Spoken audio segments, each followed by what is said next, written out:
My best friend. His name is Jose Luis. When we were children, I went to his house to go out and play in the park.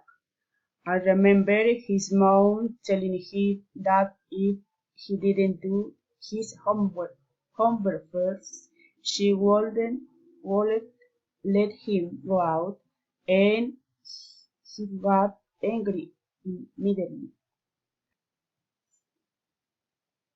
Sometimes we prefer to stay at his home playing video games while we ate delicious food that his mother prepared for us.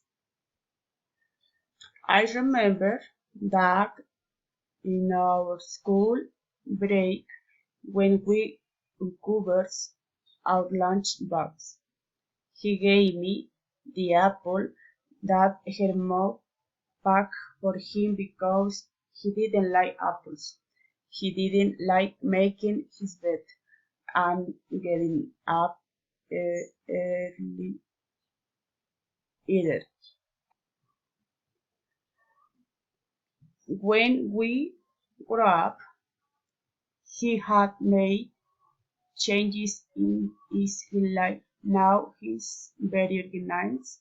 He likes to go jogging, go to the gym, and he studies at night. He has a pet that is very pampering and no longer hates Apple. Also, he usually plays soccer on weekends.